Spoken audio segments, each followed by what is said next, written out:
ইসলাম গ্রহণের আগে আপনি কিসে বিশ্বাস করতেন? ইসলাম গ্রহণের পর সবচেয়ে বড় কোন 3টি চ্যালেঞ্জের মুখোমুখি হয়েছিলেন? জেলে যাওয়ার ভয় লাগে না আপনার? আমার কিছু বন্ধু আমাকে এড়িয়ে চলে, কারণ তারা বুঝতে চায় না যে আমি মুসলিম হয়েছি। তারা কোনো কিছুতেই বিশ্বাস করে না, কারণ তাদের কোনো আশা নেই। যখন ওরা ডিপ্রেশনে ভোগে, ওদের সাহায্য করার কেউ নেই, ভরসা করার মতো কেউ নেই তাদের।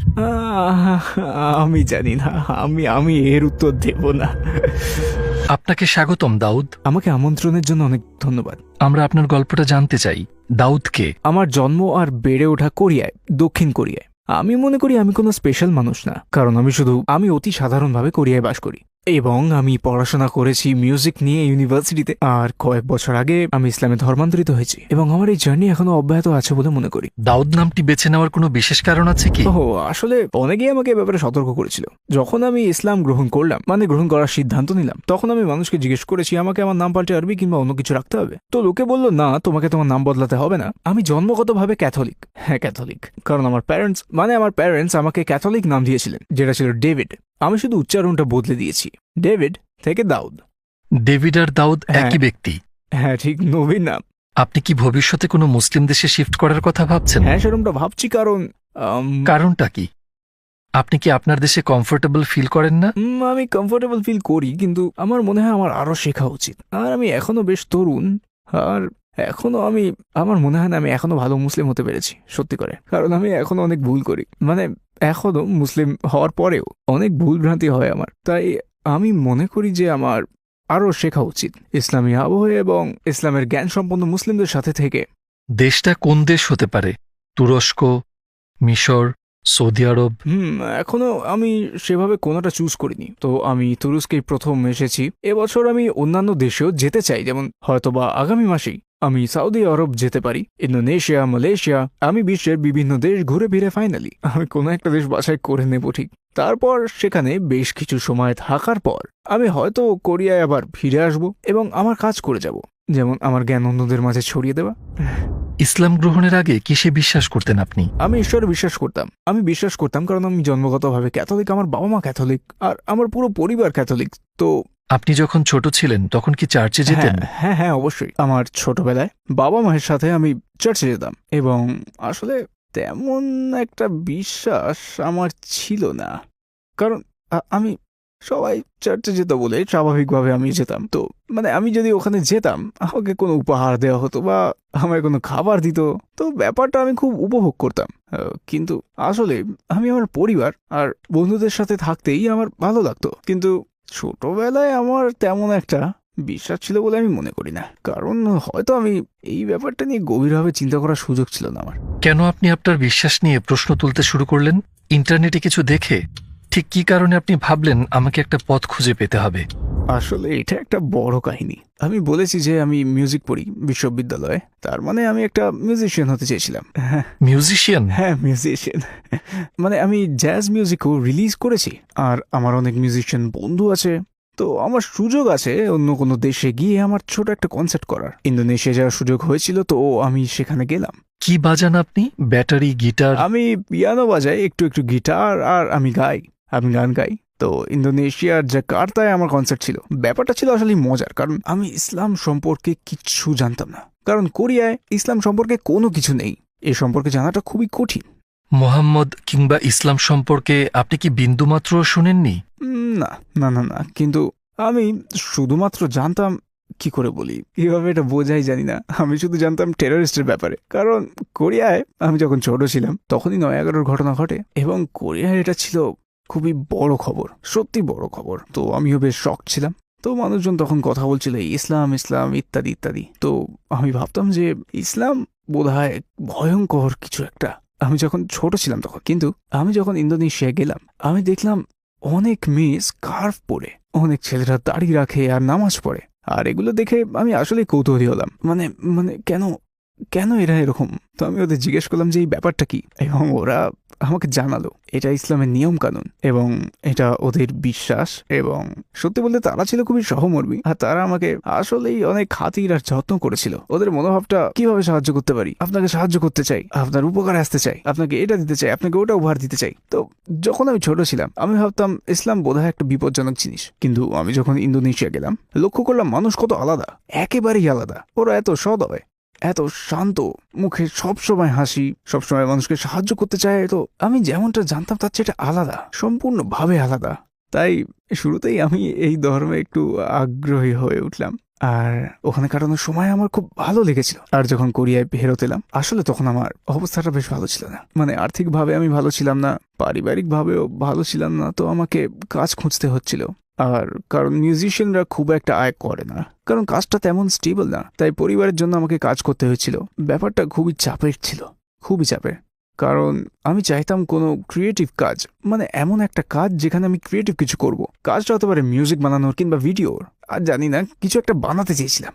কিন্তু যখন আমার কাজ নিয়ে ওই কোম্পানিটি সন্তুষ্ট ছিল না, তো আমি ইউটিউব শুরু করলাম।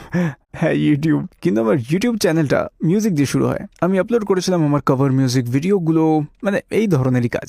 আর তারপর আমার হঠাৎ মনে হচ্ছিল, আচ্ছা ইন্দোনেশিয়ার আমার ওই অনুভূতিগুলোর কথা কিভাবে বলা যায় জানি না, হঠাৎ করে এরকম চিন্তা আমার মনে গেল।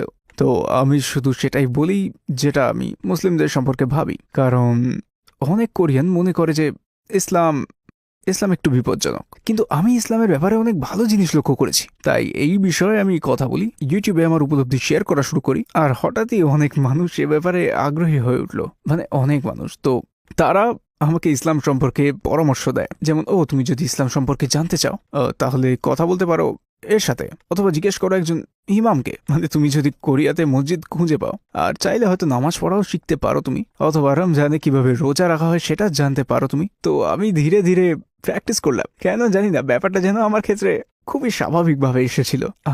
আমি শুধু মসজিদে গেলাম, মসজিদে গিয়ে নামাজ পড়লাম এবং রমজান মাসে রোজা রাখি, এবং এই প্রক্রিয়ায় আমার বিশ্বাসটা একটু একটু একটু করে ডেভেলপ করেছে। কারণ যখনই আমি অন্য মুসলিমদের সাথে নামাজ পড়ি আমার ভেতরটা একটা চমৎকার অনুভূতি আসে, মানে আমার মনে হয় আমাকে কেউ যেন সাহায্য করছে, কেউ যেন আমাকে দেখছে, আর সে এমন কেউ যিনি আমাকে আশা জাগাতে চান। কারণ আমার অবস্থাটা আসলে খুব। সে সময় কি আপনি মুসলিম ছিলেন, ইসলাম প্র্যাকটিস করছিলেন? আমি মুসলিম ছিলাম না, আমি ক্যাথলিক ছিলাম, কিন্তু বিশ্বাস তেমন ছিল না। আপনি শুধু প্র্যাকটিস করতে চেষ্টা করছিলেন, কিন্তু আপনার ইসলামে বিশ্বাস ছিল না? হ্যাঁ, আমার বিশ্বাস ছিল না, কিন্তু আমি প্র্যাকটিস করা শুরু করেছিলাম। এক ধরনের মেডিটেশন কিংবা এরকম কিছু? হ্যাঁ, মানে ব্যাপারটা হচ্ছে তখন আমি ভেবেছিলাম আমি যোগ দিতে পারি, কেন না, মানে আমি অন্য সংস্কৃতি বা অন্য ধর্ম সম্পর্কে জানতে চাই। আর আমি যেমনটা বললাম ওই সময় আমার একটু ডিপ্রেশন ছিল, বেশ কঠিন ডিপ্রেশন। তাই আসলে কোরিয়ান সমাজটা খুবই কম্পিটিটিভ, অত্যন্ত কম্পিটিটিভ। মানে তুমি স্কুইড গেম দেখেছো? হ্যাঁ, আমি জানি। কোরিয়ার পুরো সমাজটা হুবহু একই রকম ওই গেমটার মতো, যেখানে শুধুমাত্র একজন জেতে, আর তুমি যদি না যেত তাহলে সবাই হেরে যাবে, আর তখন নিজেকে ব্যর্থ মনে হবে, লুজার মনে হবে। তো আমিও ভাবতাম কেন আমার জীবনটা এরকম, কেন আমি সফল নই। কিন্তু যখন আমি ইসলাম প্র্যাকটিস করা শুরু করলাম সেই সময়টায় আমার অনুভূতি বদলে গেল। মনে হলো আমি যেন আমার হারিয়ে যাওয়া কিছু একটা খুঁজে পেয়ে গেছি।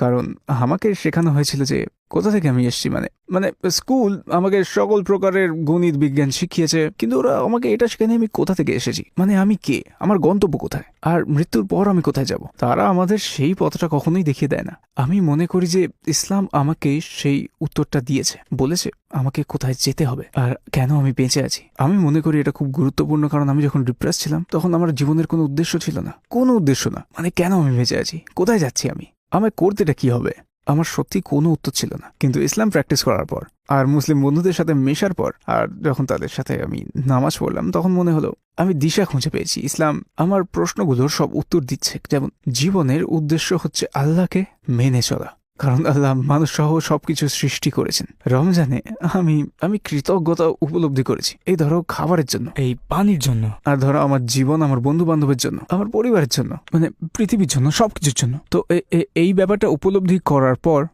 আমি সৃষ্টিকর্তার প্রতি গভীর কৃতজ্ঞতা অনুভব করেছি। তো প্রথম যেবার রমজান মাসে রোজা রেখেছিলাম সেটা প্রায় 3 বছর আগে। তখন আপনি মুসলিম ছিলেন না? তখন মুসলিম ছিলাম না, কিন্তু আমার বিশ্বাস ছিল আমি আল্লাহতে বিশ্বাস করেছিলাম, কারণ এই পৃথিবীতে আমাকে কেবল আল্লাহই পারেন সঠিক জ্ঞান এবং সঠিক পথ প্রদর্শন করতে। আর একমাত্র আল্লাহই আমাকে জানাতে পারেন যেমন আমার জীবনের উদ্দেশ্য কি এবং কিভাবে জীবনে সুখী হওয়া যায়। তো শাহাদা পাঠ করেছিলেন কিভাবে? এটা প্রায় 2 বছর আগের কথা। আসলে আমার বিশ্বাস রমজানের পর মজবুত হয়েছে। আমার বিশ্বাস ছিল আর আমি আল্লাহকে বিশ্বাস করতাম, কিন্তু আমি শাহাদা পাঠ করার কথা ভাবিনি, কারণ আমি ভেবেছিলাম বিশ্বাস থাকলেও আমি মুসলিম হতে পারবো না, কারণ আমি কোরিয়ায় থাকি, আমি একজন কোরিয়ান, এদেশে জীবনযাত্রার ধরন আলাদা, আমার মনে হয় এটা সহজ না। আপনার কালচারে আপনি কি একমাত্র মুসলিম? আপনার একমাত্র মুসলিম না, তবে সামান্যই আছে, খুব বেশি নেই। কিন্তু ওই সময় একটা কোরিয়ান মুসলিম আমাকে মেসেজ করেছিলেন, তার নাম কারাম। উনি মদিনায় পড়াশোনা করেছেন, মদিনার একটি বিশ্ববিদ্যালয় থেকে উনি গ্র্যাজুয়েশন করেছেন, কুরআন ও দাওয়া ইত্যাদি বিষয়ে পড়াশোনা করেছেন। তিনি আসলেই একজন বিজ্ঞ মুসলিম। তো মেসেজে বলেন তোমাকে সাহায্য করতে চাই। তো আমি দেখা করলাম, আমি তাকে এই প্রশ্নটা করেছিলাম, যেমন আমার বিশ্বাস আছে, কিন্তু আমি জানি না যে আমি মুসলিম হতে পারবো কিনা। আর উনি আমাকে বললেন তুমি কি এটার ব্যাপারে বুঝতে পারছো?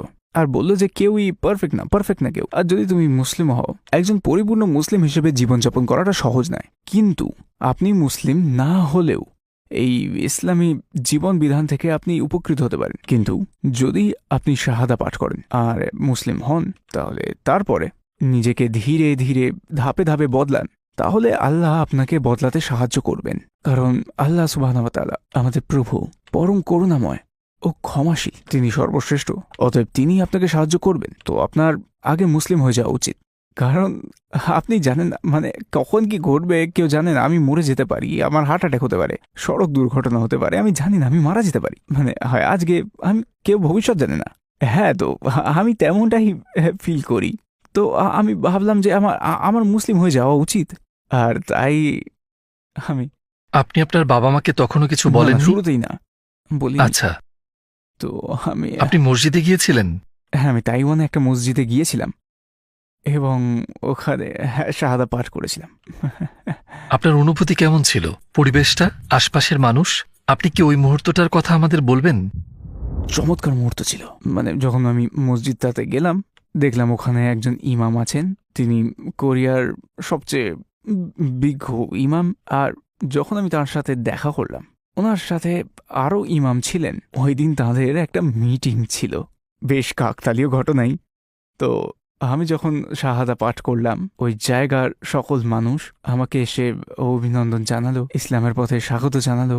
আর আমার মনে হলো, জানেনই তো, যখন শাহাদা পাঠ করা হয়, আগে সমস্ত পাপ মুছে যায় আর আপনি একটা নতুন জীবন লাভ করেন, ঠিক এক নবজাতকের মতো। তো আমার তখন মনে হয়েছিল যে এটা বেশ চমৎকার ব্যাপার, খুব সুখকর লাগছিল।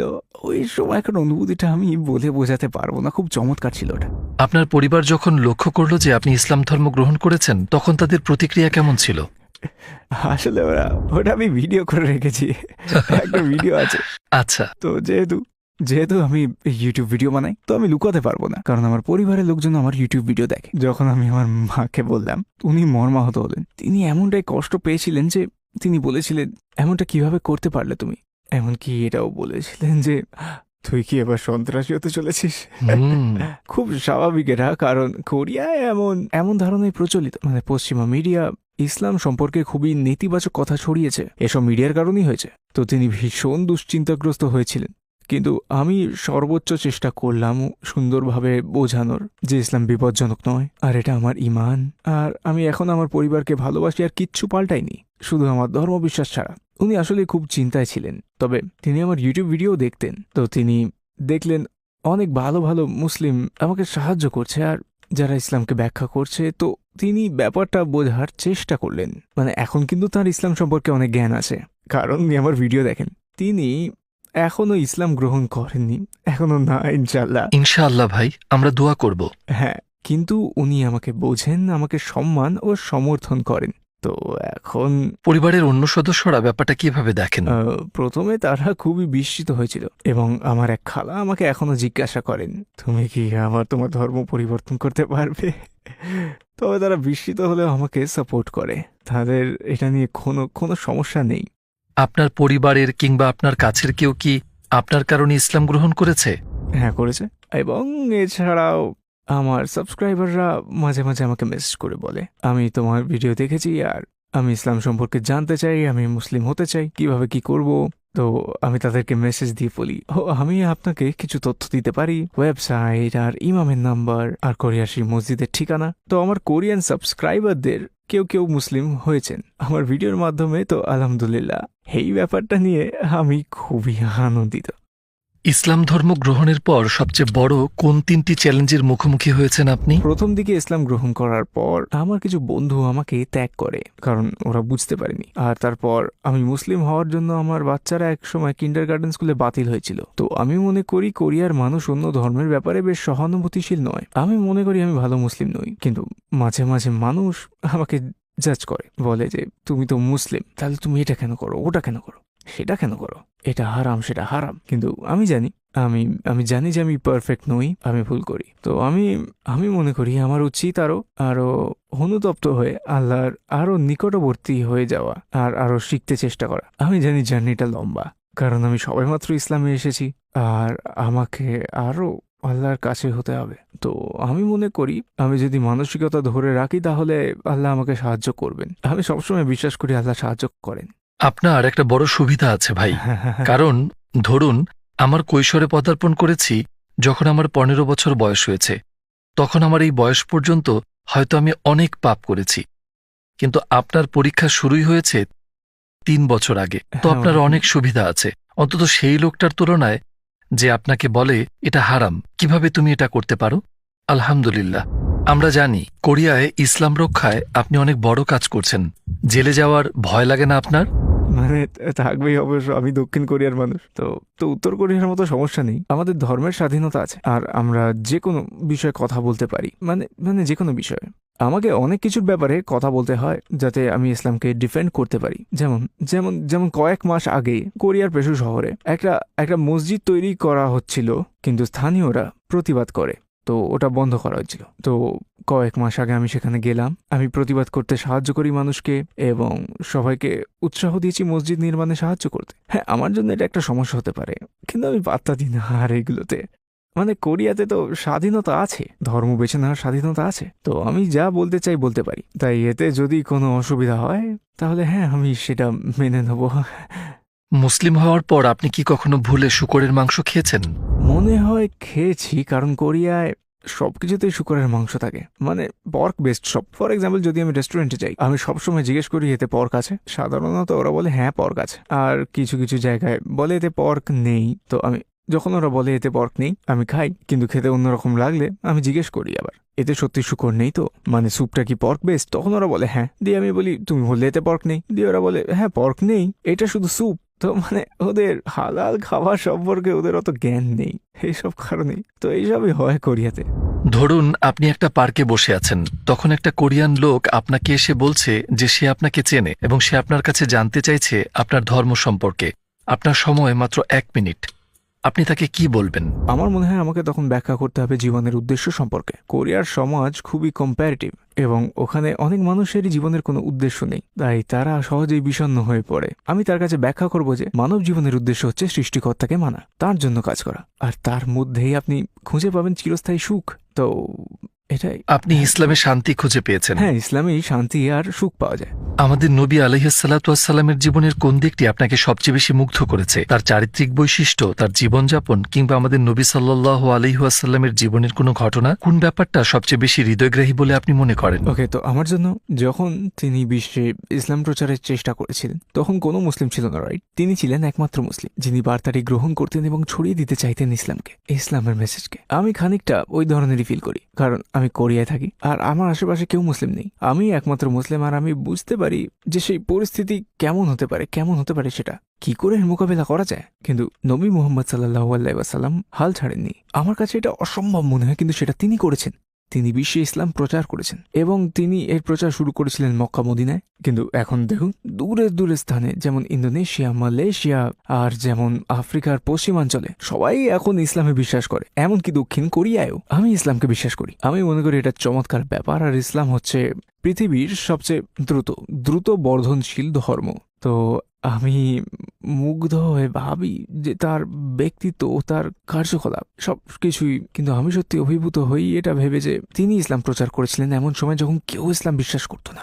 আপনার মতে পৃথিবীর সবচেয়ে বড় মিথ্যা আর সবচেয়ে বড় সত্যটা কি?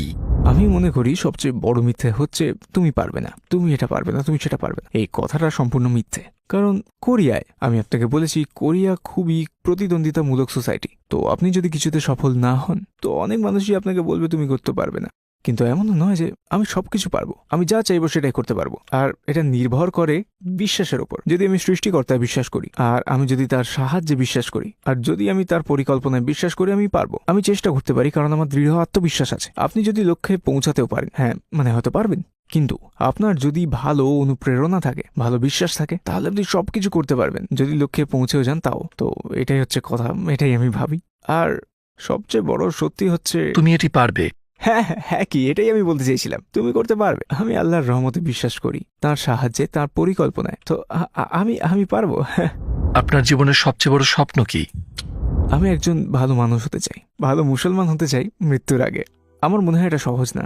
জীবনের লক্ষ্য হচ্ছে আল্লাহকে মানা এবং আমাদের গন্তব্য হচ্ছে জান্নাত।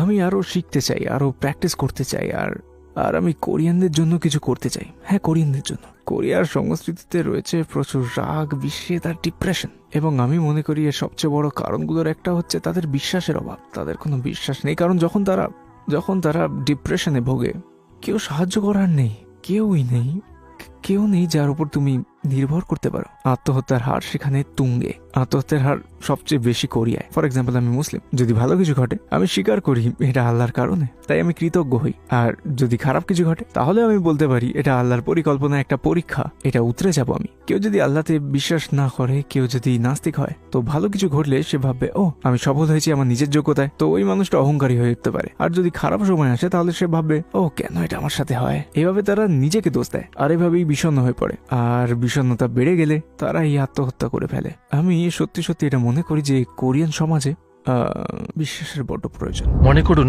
আপনি একটা স্কুইড গেমের প্রতিযোগী এবং মৃত্যুর হাত থেকে বাঁচতে আপনাকে কাউকে ধোঁকা দিতে হবে অথবা মিথ্যা বলতে হবে। আপনি কি করবেন?